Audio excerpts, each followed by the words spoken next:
aujourd'hui, on va attaquer la route des fjords du sud-est.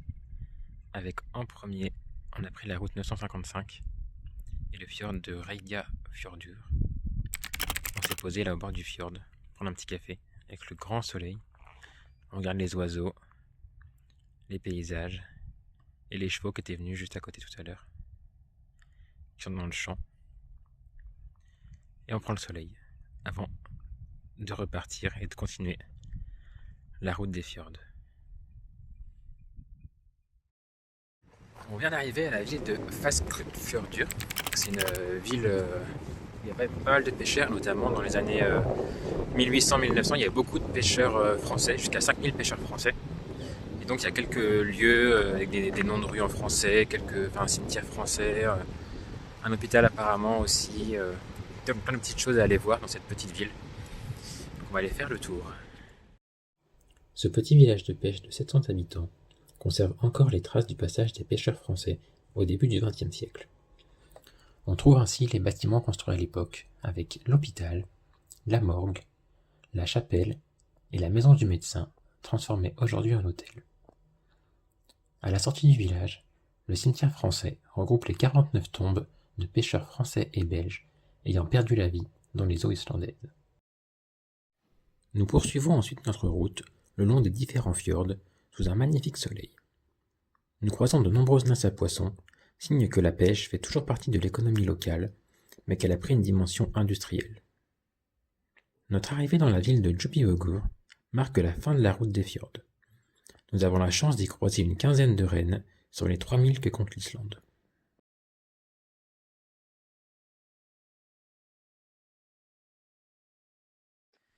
On vient d'arriver au glacier Öfellsjökull.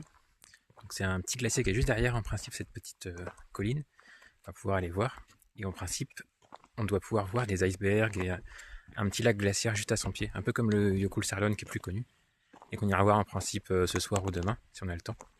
Mais là voilà, c'est un petit glacier un peu moins connu, qui peut être tout aussi sympa.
Allez, on vient d'arriver au canyon de Gullagljúfur.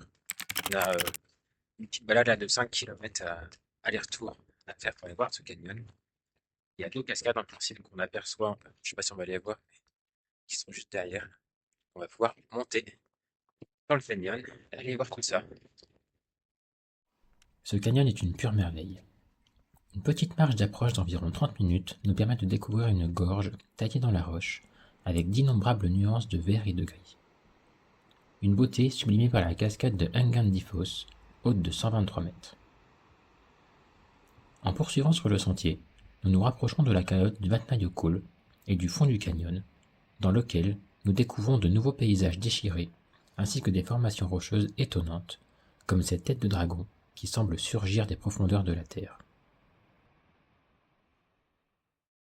Nous reprenons ensuite la route le long de la route numéro 1, sous un beau soleil, qui accentue les couleurs vives des paysages que nous longeons. Nous arrivons à un second canyon, le canyon de Fjarðargljúfur, qui est considéré comme l'un des plus beaux canyons de l'île. Une petite marche de 2 km, le long des falaises de 100 mètres de haut, nous permet de profiter pleinement de l'endroit. Si vous voulez mon avis, ce canyon est surtout connu pour le clip que Justin Bieber y a tourné, plutôt que pour son charme, qui est certes attrayant, mais bien moins que les canyons que nous avons déjà contemplés plus tôt dans le voyage. On vient d'arriver à la cascade de Skogafoss, qui est quand même assez connue. Je suis juste en face de moi là d'ailleurs, c'est déjà impressionnant.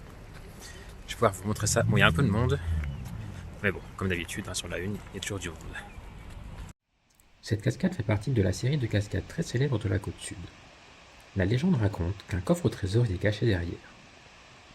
Ses dimensions, de 62 mètres de haut pour 25 mètres de large, ainsi que son grondement sourd, la rend impressionnante à son pied, et même depuis la route numéro 1 qui la longe. Alors là, on se dirige vers la source d'eau chaude Seljavalalogar, il me semble. Donc c'est considéré comme la piscine la plus ancienne en fait d'Islande, parce que on verra, il y a un petit bassin carré dans lequel on peut se baigner. Donc on va aller voir, c'est au fond du cirque là-bas. Un petit peu de marche, et après on pourra se baigner.